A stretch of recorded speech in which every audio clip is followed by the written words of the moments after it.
Bonjour à tous, je suis ravi de vous retrouver pour cette nouvelle saison des émissions Arthur Lloyd Coffee.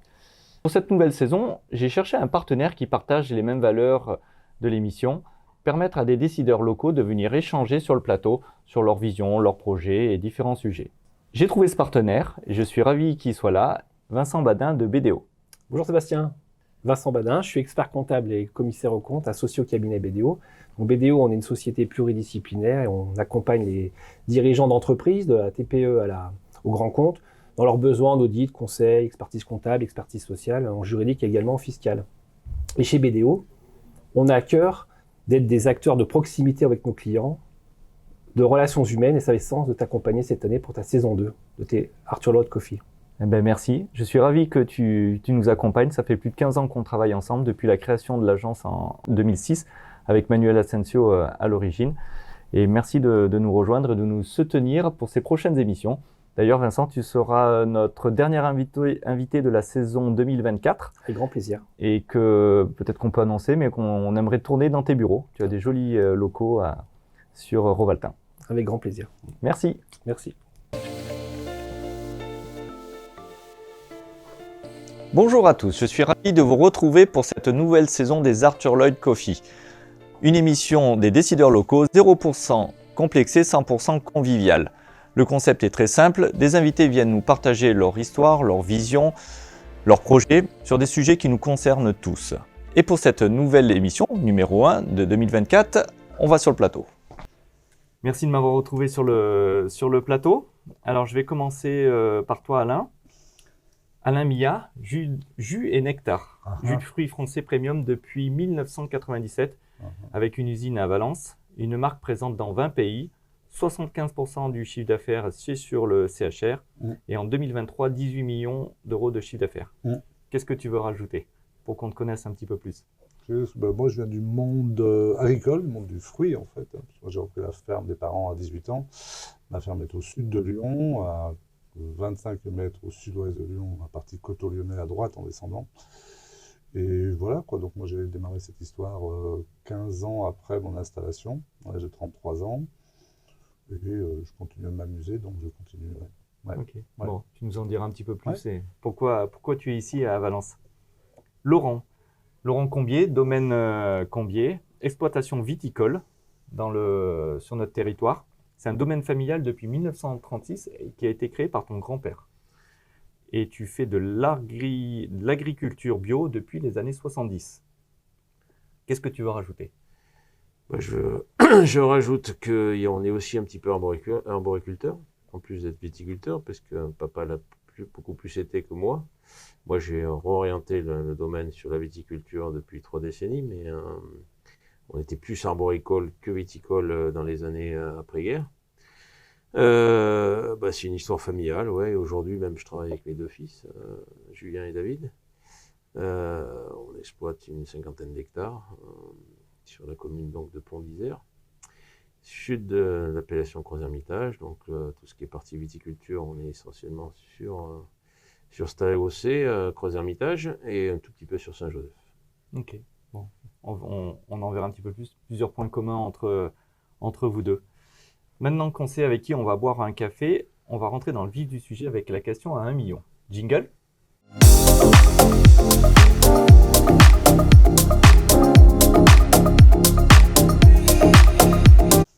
Alors, dans un contexte où la durabilité devient une priorité pour les consommateurs, comment intégrez-vous des pratiques agricoles et de production écologique dans la production de vos vins et de vos jus de fruits? La durabilité et les pratiques écologiques. C'est un sujet d'actualité aussi. C'est un vaste sujet. Alors j'ai été surpris, les années 1970, on n'en parlait pas beaucoup déjà à l'époque.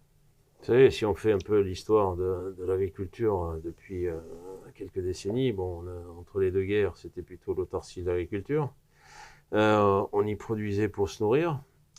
Pour acheter, pour vendre quelques produits dans les villes, mais c'était avant tout l'agriculteur produisait pour nourrir sa famille. Après la Seconde Guerre mondiale, donc là il y a eu reconstruction du pays, donc il y a eu un grand boom, et c'est vrai que là on a connu un petit peu l'explosion de l'agriculture, et Et notamment, le machinisme a rendu possible beaucoup plus de choses. Ça s'est concentré un petit peu plus. Mais on a fait aussi peut-être quelques erreurs. À un certain moment, en voulant aller trop vite. Et notamment, la chimie avait emboîté le pas dès les années 50-60. Là. Et c'est vrai que les techniciens, c'était produire, mais on avait oublié un petit peu ce qu'était que le bon et la qualité. Et on a vite compris, et notamment, j'ai eu la chance d'avoir papa qui a été un pionnier un peu dans cet esprit-là, de réfléchir un peu autrement et d'apporter une vision à l'époque qui paraissait un peu archaïque parce qu'il revenait peut-être un peu en arrière, mais qui aujourd'hui a été moderne et pionnier dans tout ce qui a été agriculture biologique, ce qu'on connaît aujourd'hui dans les produits. Et toi, Alain? La durabilité, tu disais que c'est un sujet d'aujourd'hui.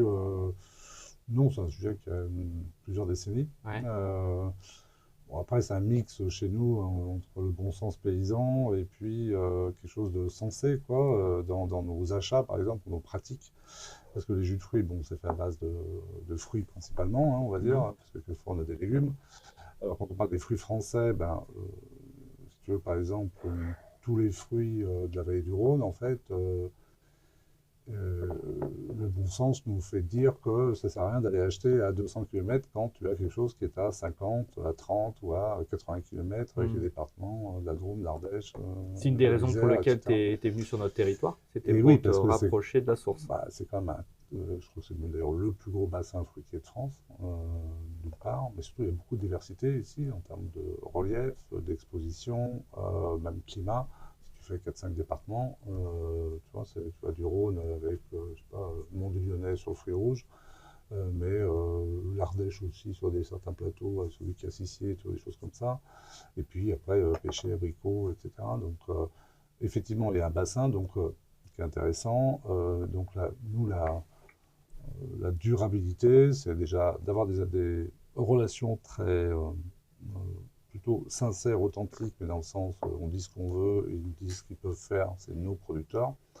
Donc on travaille de plus en plus avec ce qu'on appelle des parcelles dédiées, en fait, c'est-à-dire des parcelles qui nous sont attribuées en fait en termes de production, de suivi pour notre transformation, nos besoins en jus et nectar de fruits.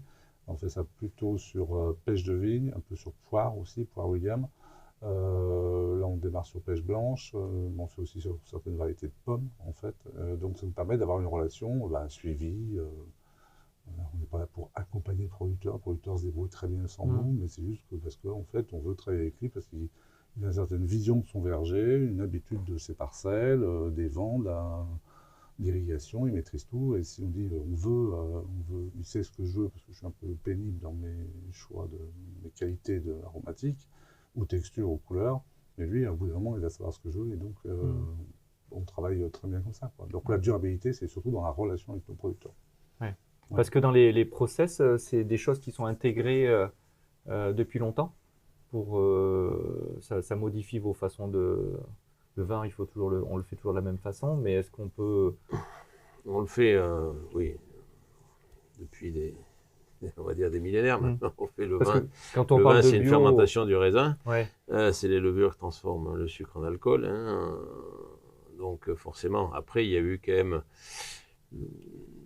depuis une petite cinquantaine d'années, ce qu'on appelle l'œnologie moderne, où on a compris certaines choses pour réguler, pour éviter d'utiliser trop d'intrants qui auraient besoin d'être dans les vins.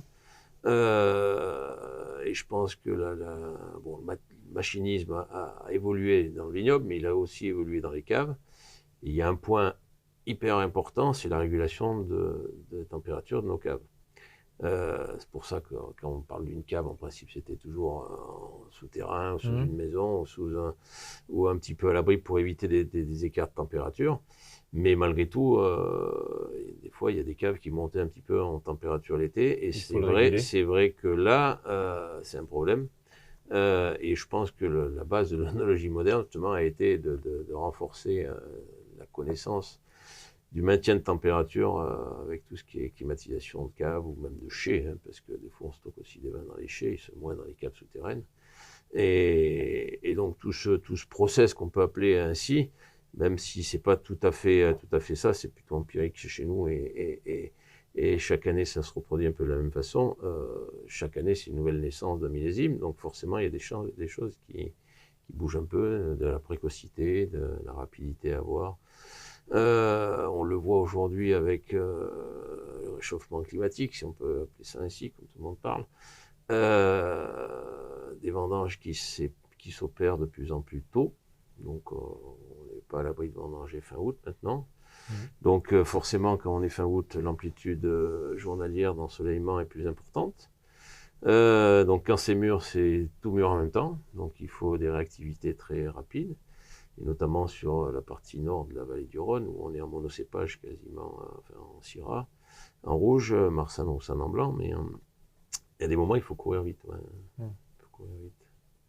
Donc, mais je pense que tout ce process, ça se maîtrise et il faut faire évoluer. Et puis, chaque millésime a sa particularité. Donc, c'est la sensibilité Ça, c'est l'art du métier. Doit être là, ouais, comme le feu sous une casserole chez un grand cuisinier. Hein. Et le changement climatique dans le jus de fruits non alcoolisé, ça a une incidence? Il faut ramasser le fruit non alcoolisé, ouais. faut ramasser le fruit un peu plus tôt. En fait, c'est pas forcément que ça démarre plus tôt, c'est juste que c'est plus concentré. C'est-à-dire qu'en fait, on va commencer peut-être à la même date, notamment les abricots, tu vois, à la même date, ou les pêches ou les tomates. Mais c'est surtout en fait que ça va, au lieu que ça s'opère sur 9, 10, 11 semaines, en fait, là, on va plutôt être à 7 semaines. Quoi. Comme ça a une grosse incidence chez nous, on travaille sur fruits frais. Donc tous les fruits frais arrivent chaque jour, en fait, l'été, et donc du coup, l'atelier n'est pas extensible, l'usine n'est pas extensible en termes de capacité, les équipes ne sont pas extensibles. Au mois d'août, tout le monde a envie d'aller à la plage, enfin, sauf moi, parce que j'aime pas ça, mais la plupart des gens aiment bien prendre des vacances et aller en famille en vacances. Donc c'est une période qui est très difficile, mais qui est de plus en plus difficile, justement à cause du changement climatique qui nous réduit en fait la période de transformation des fruits frais. Période de transformation, mais en même temps, autant le vin, on sait que on a une saisonnalité pour le faire et puis on est habitué à ça, enfin, on n'a pas le choix, ça a toujours été comme ça. Autant le jus de fruits, on en consomme tout le temps et tu fais du jus toute l'année. Non, je ne fais pas du jus toute l'année, puisque la plupart des références, notamment les références dont les fruits et la filière est en France, en fait, on ne les fabrique que sur fruits frais. Donc on n'a qu'une période de fabrication pour chaque espèce. Si tu prends par exemple, alors certaines sont... il y a la poire Pascrasane, qui est une poire un peu régionale, Saône-et-Loire jusqu'à ici à peu près. Nous, on fait 3 productions par an, quoi. En janvier, février, voilà. On a 3 productions pour 1 an de consommation. Donc, on ne dit pas millésime parce que c'est les jus de fruits, on peut parler de millésime, mais en tous les cas, cette récolte-là est faite pendant 3 productions, 3 jours. Si tu prends la tomate verte, en fait, qu'on prend du côté de Gordes, tomate verte, en fait, là, on est sur une production par an. Donc, tu as 1 jour de production pour 1 an de stock. En une journée. Enfin, C'est ça. Et si tu la rates, ça va pas. D'accord. Mais du coup, contrairement au vin, tu arrives du coup à produire, tu as des saisonnalités, tu arrives à produire presque toute l'année en fonction des fruits que tu vas avoir. En fonction des fruits, mais pas des fruits que je fais toute l'année. Certains, je peux faire toute l'année, notamment si, par exemple, une mangue que je fais extraire en Colombie ou Costa Rica ou au Pérou, non, c'est Pérou, en ce moment, Pérou, je la fais extraire sur place, surgeler sur place et je la récupère. Donc là, je la fabrique tout au long de l'année. Mais l'ananas, pareil, je fais un mélange entre deux origines, je fais un blend, et là, effectivement, je surgèle, donc je fais toute l'année, au fur et à mesure de mes besoins. Mais pour certaines espèces, notamment fruits frais, France, c'est une période de production par an. Et ta production de fruits frais par rapport à tout ce qui vient congeler, c'est quoi le pourcentage? C'est à peu près 30%, c'est 70% France frais. D'accord. Ouais. Et on est à peu près à 80, je m'avance, à peu près 80% des fruits dont la filière est en France, c'est à moins de 150 km. Donc on essaie de travailler très... raisonnablement, je ne sais pas si c'est la raison, mais enfin c'est plutôt le bon sens. Encore une fois, comme je disais tout à l'heure, ça sert à rien d'aller faire 200 bornes pour acheter des pêches qui vont être identiques, voire peut-être même supérieures, ou en tous les cas qui n'ont pas une différence suffisante en fait pour justifier de faire 200 km de plus à 30 km de chez toi. Ouais. Et toi, Laurent, sur le vin, le fait que les températures changent, tu ramasses un peu plus tôt, est-ce que il faut que tu te transformes plus rapidement ou... Bah, il faut bien savoir que, bon, comme tout le monde sait, hein, le raisin, c'est quand même un fruit. Donc on a un peu les mêmes conditions qu'Alain. Hein. Je veux dire, quand c'est mûr, ben, il faut le cueillir, faut le travailler. La différence qu'on a, nous, c'est qu'on ne va pas forcément le mettre en bouteille de suite. On a besoin d'élever les vins. Et cet élevage, ben, il va se passer au fond des caves pendant 1 an, voire 2 ans, voire 3 ans éventuellement, suivant les terroirs, suivant les climats qu'on peut avoir. Donc c'est toute la différence entre un fruit frais où on va transformer, et là on va travailler avec le process du jus de fruits, et un vin où ben, le raisin rentre dans les cuves et les levures font leur travail, on va dire. Elles transforment le sucre en alcool. Il faut une stabilité de tout ça, il faut la surveillance, il faut un process un peu compliqué, un peu long, pour peut-être à une matinale comme ce matin, en parler vraiment en détail, mais c'est vrai que ça prend 3 semaines, 3 à 4 semaines, les vinifications, jusqu'au pressurage. Donc là, on va séparer certains vins qui s'écoutent tout seuls des cuves, donc les grains qui se sont éclatés. Et puis après, les marcs qui sont encore imbibés de vin, et donc là, on les passe au pressoir. Et après, on va faire ce qu'on appelle les entonnages, traditionnellement en tonneau. Mais on a d'autres contenants aujourd'hui, des cuves en ciment ovoïde notamment.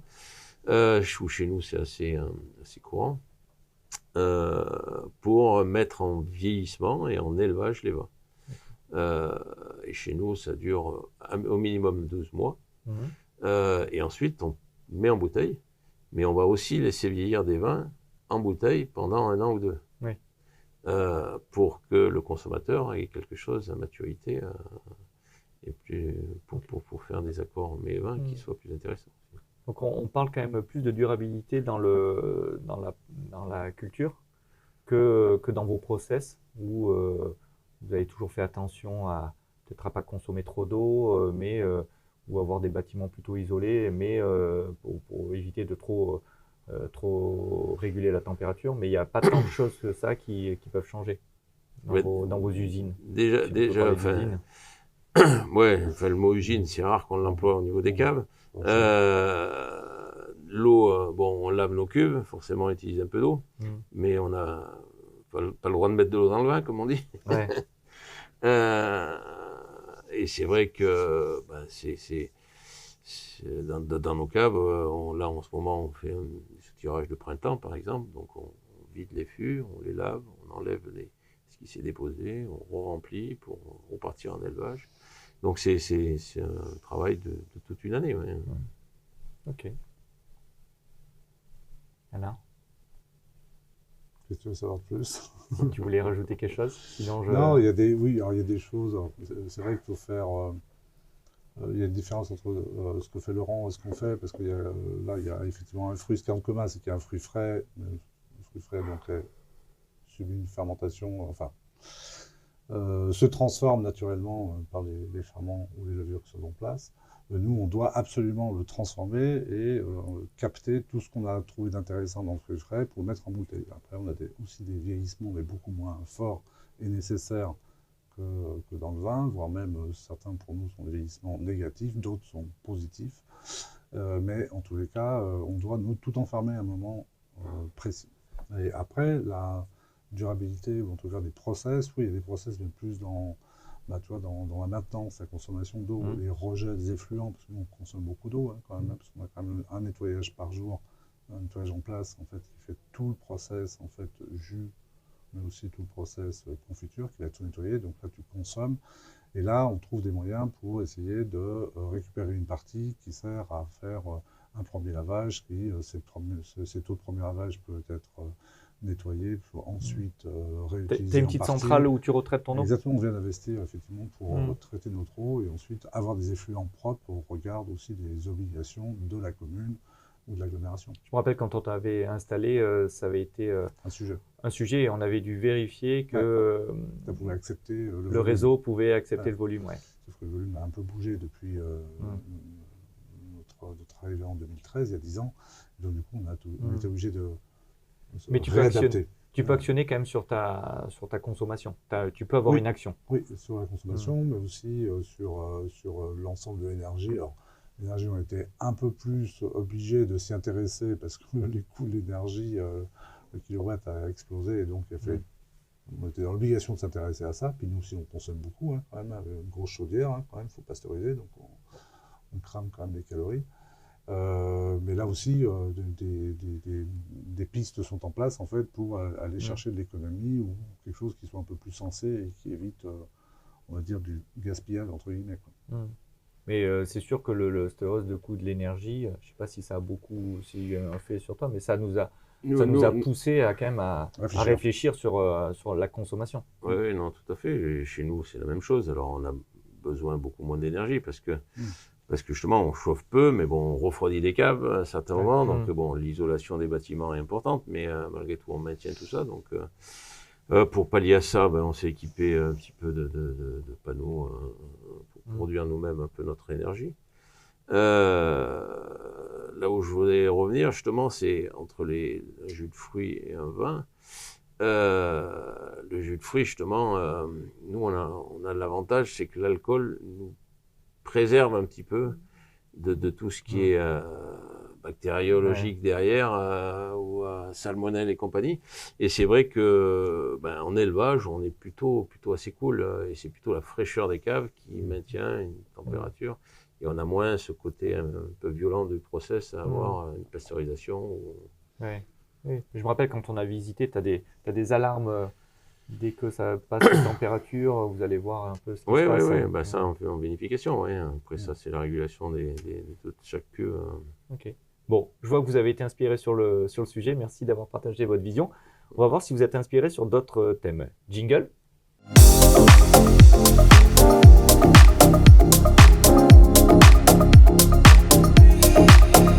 Alors, sur la question d'actu, on va regarder une petite vidéo et puis vous allez me dire à quoi ça vous fait penser.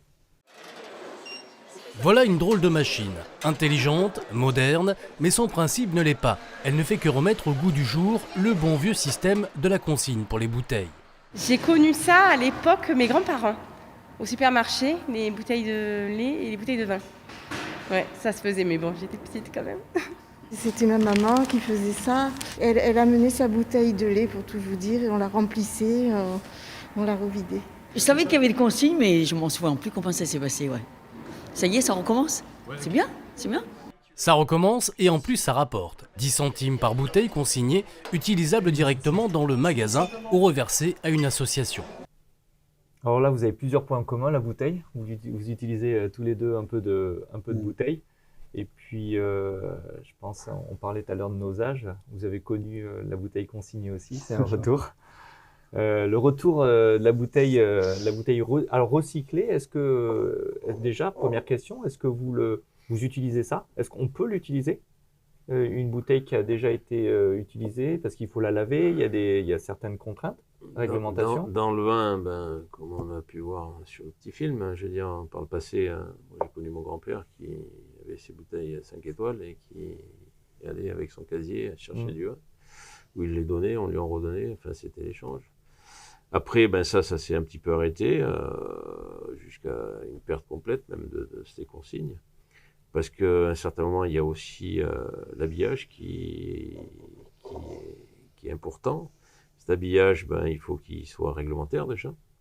Il faut qu'il soit propre pour le client, parce que celui qui vient avec sa bouteille qu'on lui re-remplit, ça se faisait, mais aujourd'hui c'est un peu différent. C'est plus bien produit. Quand on fait des mises en bouteille, on les fait par série, et on fait pas ça à la tireuse comme chez le caviste des années 70 ou 80. Donc c'est vrai que pour nous, c'est encore... on y réfléchit, on y pense, on essaye de réfléchir comment on pourrait rearticuler ce côté recyclage du verre, en sachant que il y a quand même une difficulté à enlever l'étiquette, enlever une capsule. C'est aussi de l'énergie quand il casse du verre pour en refaire, on va dire. Bon, Après, je pense qu'on est que sur la notion d'énergie, là, parce que le sable, pour faire du verre, et ça, c'est pas ça qui coûte encore le plus cher. Mais c'est vrai que c'est le chauffer et tout ça. Bon, peut-être dans le temps, il y aura des process qui iront dans ce sens, mais à ma connaissance, pour l'instant, c'est un bel balbutiement quand même. Hein, Ouais. C'est pas la on n'est réalité. pas encore à la réalité près. Ouais, moi, j'ai complètement la même vision. C'est du balbutiement. Je dis pas que c'est pas nécessaire et qu'il faut pas s'intéresser au sujet. Aujourd'hui, le verre qu'on utilise est un verre qui provient de 70% de recyclage de verre. Mais comme grosso modo la grande partie des bouteilles, nous c'est en verre blanc, toi c'est en fumée Antique. Ouais, c'est ça. Après la consigne, alors sur les jus de fruits, en fait, la grande difficulté, c'est d'avoir un modèle commun, en fait. C'est un peu ça le produit. Alors, dans le vin, il y a beaucoup moins de modèles différents. Bon, il y en a quand même quelques-uns. Les fonds de bouteille, les trucs, c'est Ben, jamais... il y a la forme, Mm. puis il y a des fois des modèles personnalisés, hein, quand même, avec leur blason, écusson, logo, enfin peu importe. Il y a les couleurs, voilà. Et puis, il y a effectivement tout le pack dont Laurent parlait, qui va devoir être, j'allais dire,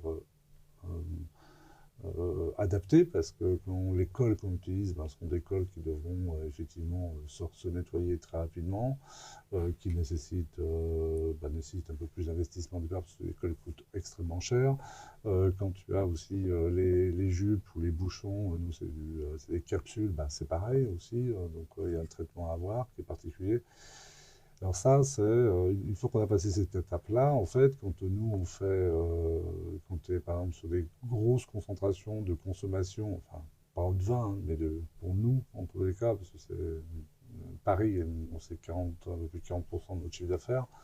Et quand on voit sur l'hôtellerie le modèle 1 litre qui est le plus consommé, et l'hôtellerie chez nous est quand même à notre premier segment en fait, on va tenter de faire quelque chose sur le retour du modèle 100 centilitres en consigne, avec une entreprise qui va assurer cette prestation.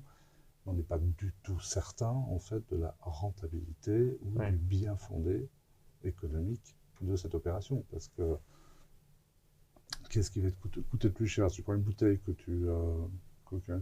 qu'un professionnel achète, un hôtel, il la prend, il la consomme, il la vide, il l'a valorisé le produit, la bouteille, il la met de côté, il la stocke.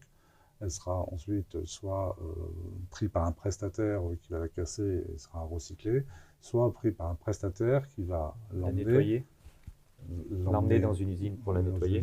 Voilà, avec des contenants en fait qui vont prendre beaucoup plus de place que si c'était cassé, bien évidemment, qui va consommer donc au kilo de verre beaucoup plus d'énergie et de combustible, qui va retravailler du stockage et donc du coup encore consommer un peu d'énergie, et de l'eau ensuite pour nettoyer, et ensuite une relivraison chez nous avec un nettoyage vraisemblablement avant réutilisation comme on le fait actuellement, mais peut-être d'une façon différente et peut-être plus coûteuse. Donc aujourd'hui, encore une fois, le bien fondé économique de ce circuit-là, pour moi, il n'est pas encore démontré. Mais ça veut pas dire qu'il ne faut pas s'y intéresser. Et quand j'ai regardé un petit peu la vidéo que j'allais passer, j'avais vu aussi, on a la bouteille en verre, mais j'ai vu des bouteilles en lin, je crois, c'est ça. Je crois dans le vin, on le trouve un petit peu. Je pense qu'il y a peut pas changer le toute contenant. la filière qui réfléchit un peu à ça. Bon, le vigneron par lui-même, des fois, il utilise uniquement ce qu'on lui propose. Donc forcément, c'est au niveau d'une filière globale qu'on va regarder tous ces problématiques-là. Il y a des balbutiements sur quelques produits autres que le verre, mais bon, il y a eu le bag-in-box, il est encore d'actualité. Ça, c'est pour plutôt des vins un petit peu d'entrée de gamme, où les gens consomment au quotidien leur verre de vin. Il y a des volumes là-dessus. Il y a des volumes Donc, de il y a une fait, il y a une économie à faire. Après, ce qu'Alain disait, il y a encore aussi la problématique derrière, c'est que ces bouteilles qui ont en réutilisation, elles sont aussi plus fragiles. Donc après, on a un problème aussi de logistique derrière, où une bouteille de vin qui se casse dans un carton, ça tâche tout le carton, ça tâche toute la palette, le client il la fait revenir, donc à un certain moment, le gain il est limité quand même. Hein. Bon, prise de risque. Et puis c'est surtout tous les modèles différents. Il ça existe, il y a des gens qui, en Bourgogne notamment, il y a des gens qui sont spécialisés sur du relavage de bouteilles, mais c'est plutôt un lot qui a un problème, 10 000 bouteilles qui a un problème, on ouvre tout, on remet ça dans la cuve, et là ça fait une unité. Mais 12 bouteilles du restaurant d'en bas, ou 12 bouteilles du restaurant du centre-ville qui ramènent ça, moi je pense pas le connaître Et encore, s'il est ici qu'il le ramène, ça va, mais s'il est à Paris ou non, en Bretagne qu'il la ramène, c'est plus la même chose. De toute manière, il faut mettre une dimension, il faut avoir un regard, faut regarder par le filtre en fait économique. Il n'y a rien à faire. Tu ne peux pas faire autrement, parce que, sauf si c'est l'État qui dit ok, on prend en charge, on met 300 millions d'euros sur la table et on finance pour la le filière. retour des bouteilles pour voilà. Pourquoi pas, c'est peut-être une piste à creuser aussi. Moi, je suis pas là-dedans, mais en tous les cas, ça me paraît aujourd'hui très difficile, effectivement, d'avoir une rentabilité et que tout le monde puisse s'y retrouver, quoi. Puis ce débat, il a été élevé un petit peu avec la crise Covid, forcément, avec la crise du verre qui est passée juste derrière. Cette crise du verre, faut pas se cacher non plus, elle a été un petit peu organisée quand même, notamment par la filière des verriers. Aujourd'hui, on revient à des choses plus stables, mais on a passé 18 ou 24 mois là, un petit peu chaotiques avec les prix du verre qui montaient. Parce qu'il faut beaucoup de gaz pour il faut beaucoup de gaz, il faut beaucoup d'énergie en fin de compte, du gaz ou du pétrole, mais c'est des hauts fourneaux quasiment qui tournent 365 jours par an et qui pour produire du verre. Donc voilà. Vous avez été embêté pour trouver de la bouteille? Vous avez été inquiété? C'est ce que je te dis. Enfin, nous, on a été un peu embêtés. Les tarifs sont montés à des prix de fou. On a doublé en 6 mois. Le verre a doublé. Une bouteille, à 50 centimes, on l'a payé 1 euro. Enfin, et puis là, on est revenu sur des choses un peu plus stables. Mais ça a été organisé. Ça a été un peu organisé quand même. On ne va pas polémiquer là aujourd'hui. C'était un peu organisé. Complètement. C'était organisé, on était un peu pris en otage, soyons clairs. Ok. Merci de jouer le jeu. On va voir comment vous réagissez avec la séquence pris la main dans la tasse. Jingle.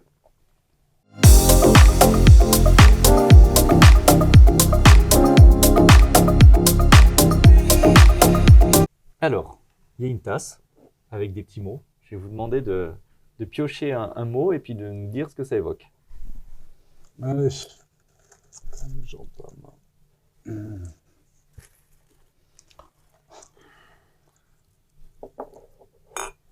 Vous avez le droit de changer les mots si ça vous convient pas.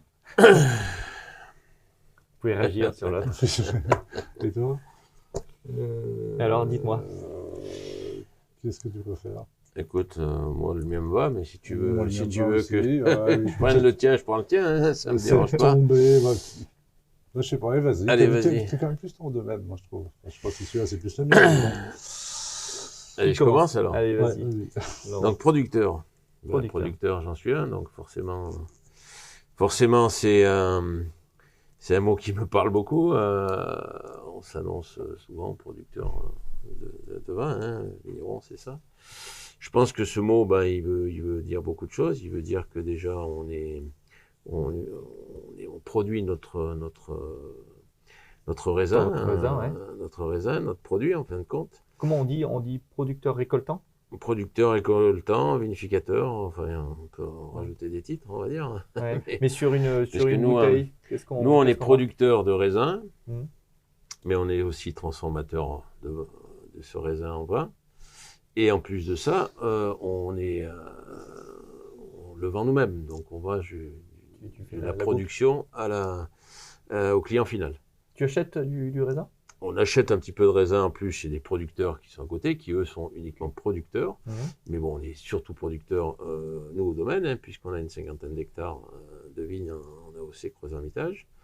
Donc de notre vignoble, on produit. C'est pour ça qu'on a du personnel qui est aujourd'hui dans les vignes. On a fini la taille il y a une quinzaine de jours. Là, on est sur les remplaçants, on travaille les sols.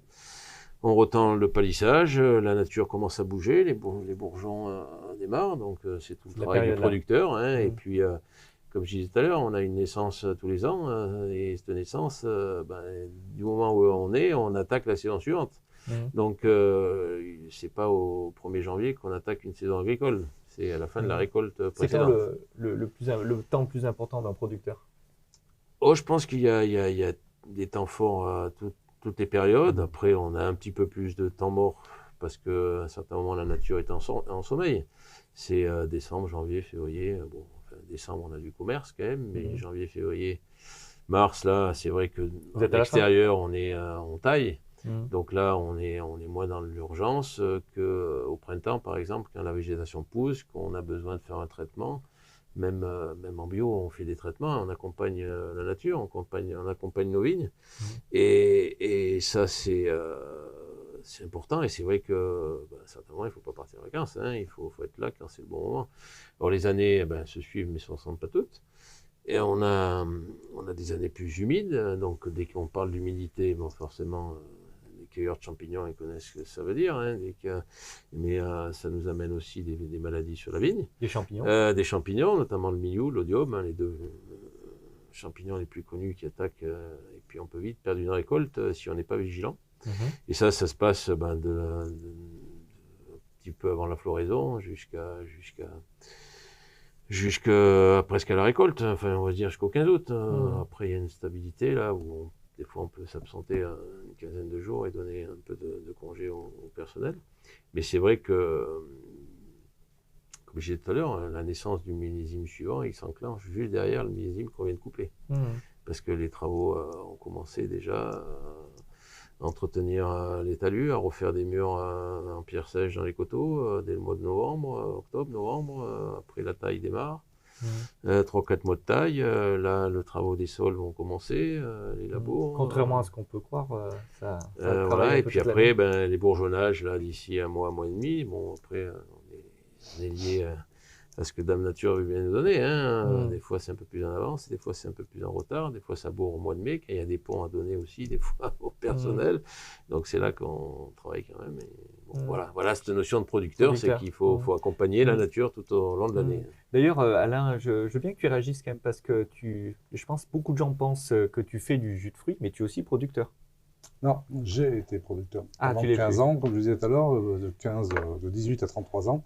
Mais je vis encore dans ma ferme, mes vergers, je les ai loués à un voisin, en fait. Donc je m'en occupe plus, en fait. Tu t'en occupais. Non, pourquoi? Parce que je me suis vite aperçu que c'est pas parce qu'on produisait, notamment en fruits, et notamment dans notre région coteau-lyonnais, où il y a des différences sols, en fait, parce qu'on a une diversité de sols telle, en fait, qu'on peut avoir des qualités assez différentes d'une année à une autre, d'une parcelle à une autre. Donc c'est pas si homogène que dans d'autres terroirs de fruits, et notamment Vallée du Rhône ou coteaux, etc.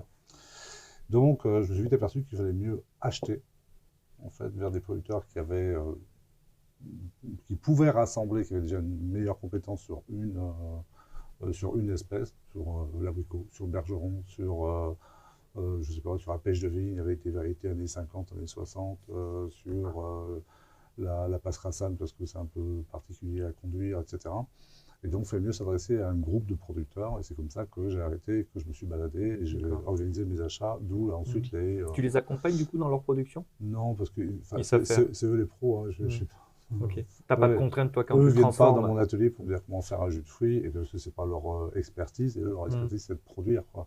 Après, on s'entend parce qu'on sait se parler, et que je dis, moi, il me faut ça, parce qu'il me faut une belle acidité, il me faut pas trop de maturité, il me faut des beaux équilibres, il me faut des récoltes, pas à température, pas l'après-midi, mais le matin tôt, enfin voilà, des choses comme ça, mais eux, ça, ils le comprennent, quoi.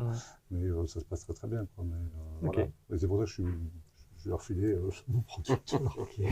Et moi, je tombais sur recrutement. Alors, recrutement. Ouais, alors, recrutement, ça, c'est un vrai sujet. C'est un sujet d'entrepreneur. C'est un sujet d'entrepreneur, mais c'est un sujet passionnant, en fait. Voilà. Pourquoi? Parce que est mis au défi le monde de l'entreprise, le statut de salarié, une certaine défiance contre le patronat, l'argent, le pouvoir, enfin, voilà. Donc, du coup, ça, c'est en place depuis, alors pas partout, pas par tout le monde, voilà. Mais c'est quand même un sujet qui est dans la société. Et puis est venue la Covid. La Covid a vraisemblablement fait prendre conscience à une partie de la population, me semble-t-il, qu'on pouvait vivre différemment, avec peut-être moins de moyens, peut-être différemment avec la relation physique dans l'entreprise, le déplacement vers l'entreprise, vivre dans l'entreprise, donc le télétravail est venu, etc. Enfin, Difficile le télétravail chez toi. chez moi, en prod, oui, tu peux pas, mais bon, Ouais. on a quand même Mais il y a des gens dans les bureaux. qui font du télétravail, on a mis en place effectivement ça.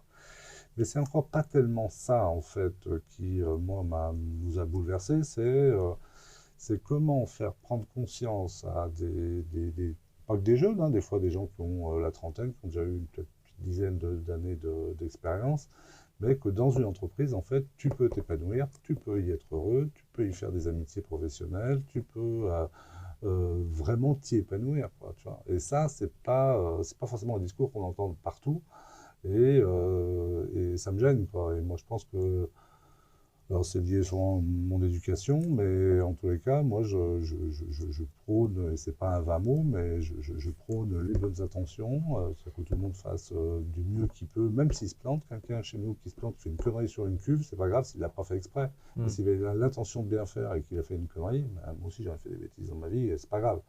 Mais les bonnes intentions, l'attention aux autres, la considération, déjà quand tu arrives à rassembler ça, à le faire vivre tous les jours avec tes gars en prod, dans les bureaux, à l'extérieur, parce que c'est pas que tu ne peux pas être bien qu'avec ton entourage propre ou tes premiers lieutenants ou chefs de service, etc. Il faut être avec tout le monde.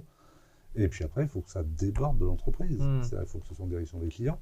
Parce qu'il faut être sympa avec les clients, c'est quand même eux qui nous font bouffer, hein, ceux qui font chiffre d'affaires tous les mois.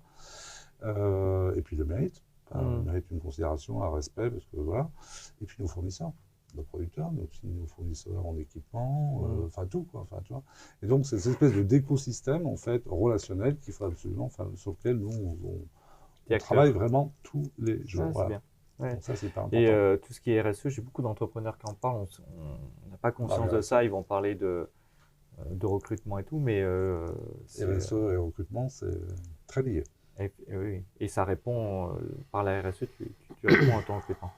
Très bien. Maintenant, on va changer de rubrique et j'ai une nouvelle rubrique. C'est coup de cœur ou coup de gueule. Jingle.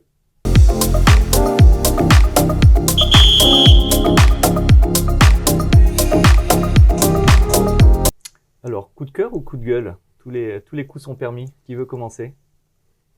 Allez, vas-y, bon. Coup de cœur ou coup de gueule? Coup de cœur, allez. Coup de cœur. Ton coup de cœur. Mon coup de cœur, ben écoute, il y en a beaucoup, mais s'il est lié au vin, forcément, c'est l'ouverture de millésimes d'exception, un accord mets et vin fait par un sommelier intelligent qui va essayer d'harmoniser tout ça, et des fois, il y a des coups de cœur qui tombent comme ça, et c'est assez magique, assez magnifique. T'en connais? J'en connais, j'en ai eu beaucoup, puisque, bon, je suis un peu épicurien, on va dire.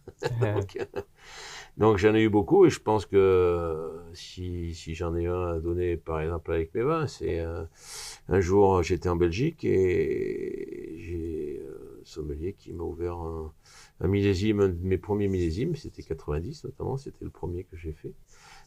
Et qu'il avait fait ça sur un lièvre à la royale qui matchait tellement bien que j'ai la petite larme qui est sortie. Et puis voilà. Tu t'en rappelleras tout. Et puis je me rappellerai. Et puis bon, ça c'est par rapport à mes vins, mais j'ai des moments d'émotion et de coups de cœur qui sont importants justement dans ce métier. Et après, j'ai C'est le aussi plaisir de d'autres la vie. passions et des coups de cœur, j'en ai beaucoup. Mais Alain, coup de cœur ou coup de gueule?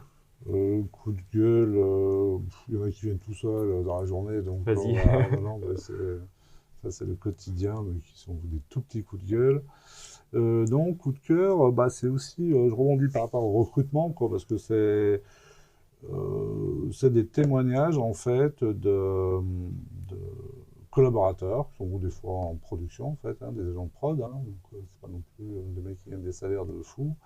Et qui te chopent comme ça au réfectoire, ils disent Alain, je peux vous parler, et ben le type t'annonce que c'est la première fois de sa vie qu'il est aussi heureux dans une entreprise et qu'il a déjà fait plein de grosses entreprises agroalimentaires, mais qu'ici il s'y sent bien et qu'il veut bien finir sa vie ici, quoi, tu vois. Ça pour moi c'est un joli coup de cœur, parce que ça veut dire que quelque part, on réussit aussi ça, quoi, parce que ça, bien sûr, ça n'a aucune valeur financière, économique. Mais C'est une démission de l'entreprise. Ouais, mais c'est quand même une démission de l'entreprise. C'est aussi, ça veut dire aussi que ton entreprise, elle est forte, elle est bien assise, elle est édifiée, et humainement. Et quand il y a des coups durs, quand les gars, tu leur dis, putain, là, il faut qu'on fasse un jour plus cette semaine parce que c'est le vent du Sud, qu'il y a 20 tonnes d'abricots de plus à faire, sinon c'est cramé. Tu connais tout ça. Hein. Et que les mecs ils disent, ben oui, pas de problème, on va le faire. Ben oui, mais ils le font parce qu'ils se sentent bien aussi dans l'entreprise. Quoi, tu vois. Donc voilà, donc pour moi, ça c'est des gros coups de cœur. Et voilà, il faut toujours saluer, encore une fois, et considérer ce genre de choses. Quoi. Et moi, ça me fait plaisir. Je dis souvent que c'est une partie de mon salaire, c'est aussi cette confiance qui me témoigne. Les valeurs de l'entreprise. Je rebondis sur ce que tu dis, hein, parce que nous, on est même problématique, justement, et je l'ai vu en 2021, en plein milieu des vendanges, on prend un gros orage de grêle. Un samedi soir, 100 mm d'eau. Le dimanche matin, avec mes fils, on fait une situation, on voit que c'est méchant et que si on ne réagit pas de suite, on perdra au moins 40-50% de la production. Et donc on avait 48 heures, 72 heures pour réagir avant que le champignon du botrytis s'y mette et condamne les raisins. Et là, j'ai le personnel, justement, je les ai réunis dimanche en fin de journée. J'ai dit, écoutez, là, c'est la guerre, on y va. Si vous êtes guerrier, il faut qu'on rende ça. Et bon, on a mis du complément à l'équipe avec du personnel saisonnier en plus. Hein, mais on a réussi à relever le défi et ils l'ont réussi. Et c'est vrai que ça a été dur. On était un petit peu hors la loi par rapport à la législation parce on faisait 20 heures sur 24 quasiment. Il n'y aura personne, t'inquiète pas. Mais c'est ce côté, à un certain moment, il faut y aller. Hein. Donc, et c'est vrai que ça fait partie de ces coups de cœur. C'est enrichissant. Oui, mais pour le salarié, après une appartenance à l'entreprise, il retrousse les manches. Ok, très bien. Maintenant, j'aimerais savoir pourquoi vous avez investi ici plutôt qu'ailleurs. Jingle.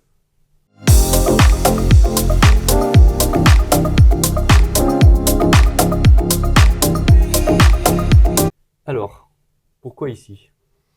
On en a... Moi, c'est assez simple. Hein. J'habite la maison au Funet, donc on est attaché à la terre, donc forcément, on n'a pas bougé bien loin. Depuis, moi, je suis la 3e génération aidant en Vallée du Rhône. La famille vient du Plateau des Choix qui est juste en face.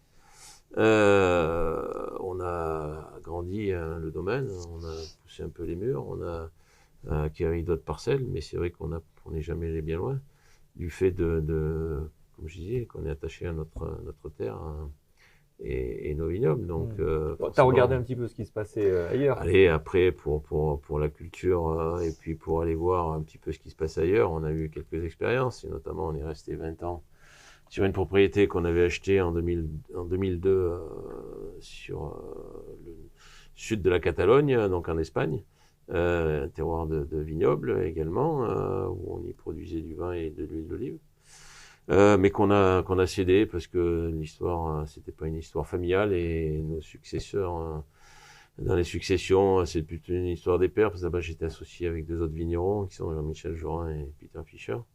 Et on avait imaginé de mettre en succession 2 jeunes sur cette histoire et sur cette appellation. Puis ça n'a pas fonctionné comme on a voulu, donc on a cédé ce domaine au mois d'octobre. Donc, mais ça nous a fait une belle expérience pour aller un peu en dehors. Après, on bouge beaucoup, hein, on travaille sur 40 pays, donc forcément, on est attaché à notre terroir, mais on connaît le marché international. On l'exporte. Dans la puissance de feu de la France, l'agroalimentaire est quand même bien placé. Je crois qu'ils sont numéro 3 ou 2, derrière l'aéronautique peut-être.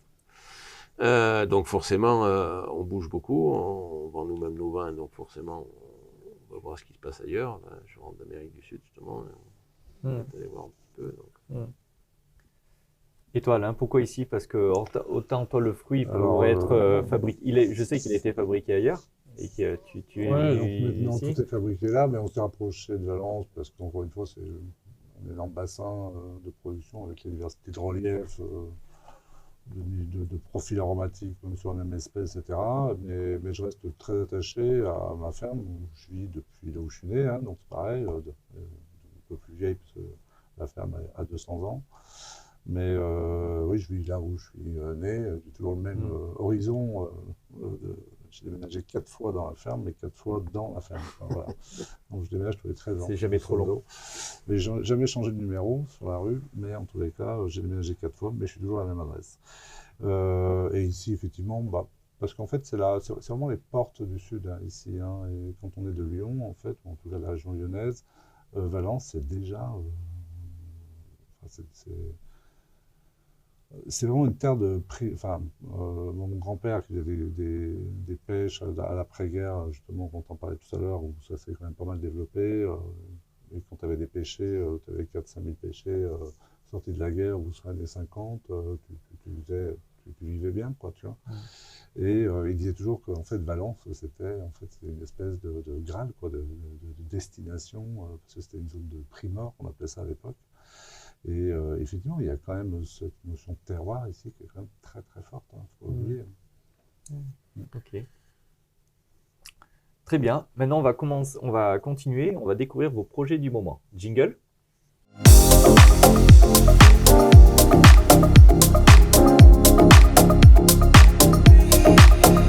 Alors, le projet du moment, une actu, est-ce que une petite chose à nous partager? Écoute, il y a beaucoup de petits projets qui font suite à beaucoup de choses régulièrement. Après, le grand projet, l'âge que j'ai, c'est arriver à transmettre à mes fils. Qui travaille déjà avec toi? Qui travaillent déjà avec moi, auxquels j'ai transmis quand même déjà pas mal de choses, mais on peut considérer que ça va m'occuper encore pour les 5 ans qui viennent un petit peu plus, et pouvoir réussir à transmettre cette histoire, transmettre l'outil déjà, hein, bien sûr, il y a le côté pécunier, mais il y a aussi l'histoire qui se crée chaque millésime, avec pour que tout ça se transmettre le savoir, et bon, même s'ils ont des belles bases et qu'ils ont fait aujourd'hui un peu le tour du monde de la viticulture, on va dire, hein, puisque les deux ont fait des études là-dedans, ils ont parcouru l'hémisphère sud, l'hémisphère nord pour aller se former un petit peu, donc ils ont quand même beaucoup d'armes, mais à un certain moment, ça tient aussi beaucoup aux vignerons, hein, le produit il est lié à ça, et je pense que c'est le grand projet des 5 prochaines de la décennie qui arrive. Voilà. Ouais. Bon, s'ils ont les valeurs en plus, ça ferait une belle recette. Après, il y a forcément des petits projets au quotidien, hein, mais ça reste du roulement, on va dire. Toujours du vin. Et toi, là? Écoute, nous, la marque, c'est construite sur les jus de fruits. Hein. Aujourd'hui, c'est 85% du chiffre d'affaires. Et puis, je ne veux pas dire que j'en ai fait le tour, parce que, effectivement, chaque année, tu remets un peu les compteurs à zéro. Tu n'as jamais le même abricot, la même pêche de vigne, etc., même si c'est la même parcelle, quoi, mais tu redémarres un peu à zéro. Alors, c'est beaucoup moins millésimé que dans le vin, parce que c'est pas des produits de garde, hein, nous, ils se désagrègent pour la plupart au bout de 12, 18 mois. Mais on a quand même un peu fait le tour des espèces ou des variétés à transformer pour faire un jus de fruits. Voilà. Donc on s'est intéressé à des infusions, on vient de finir une collection. Mais là, je me suis mis au défi avec les équipes de faire un concentré. Alors un concentré, pas dans le mauvais sens du terme, c'est-à-dire un produit à diluer. Donc on les appelle les concentrés, mais on a fait un gingembre en fait qui a été mélangé avec un piment oiseau et de la verveine.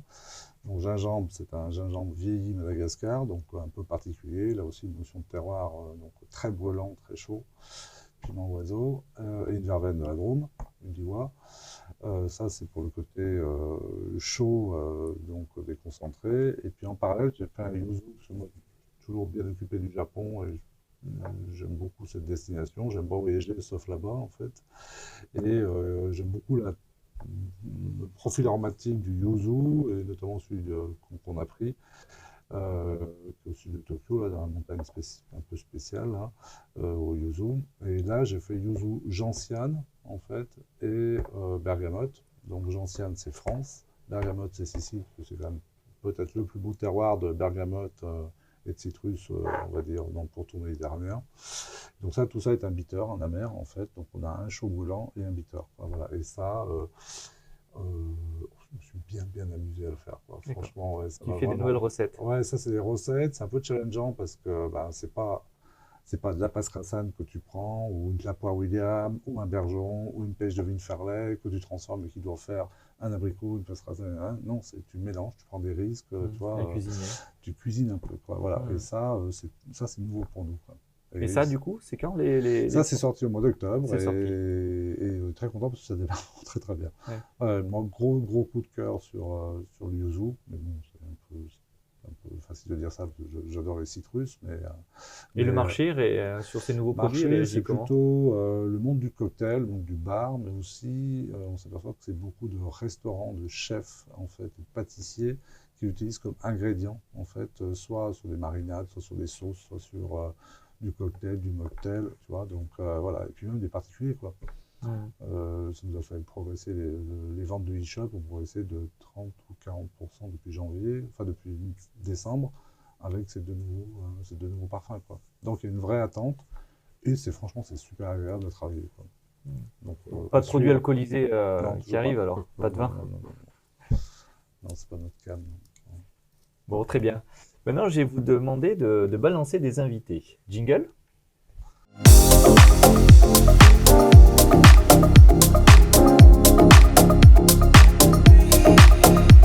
Alors, des nouveaux invités vont venir boire le café ici. Qui est-ce que vous aimeriez venir boire le café à votre place? Vous avez des noms comme ça à me donner?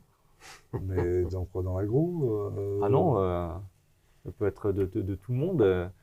Des entrepreneurs comme des formalités sportifs, qui vous aimeriez, que je peux inviter à boire le café? Qui sont sur la région, je suppose. On est plutôt attaché au territoire, ouais. Voilà. Écoute, moi, j'ai mon voisin qui est dans le transport à côté, qui est dans la viande. C'est Grua, Ouais. le transport du Vivarais. Je pense à lui parce qu'il est à côté de chez nous, hein, après.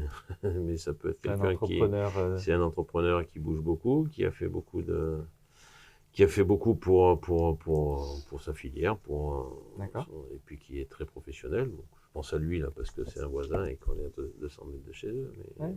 Ok. pourquoi pas? Ouais, je retiens.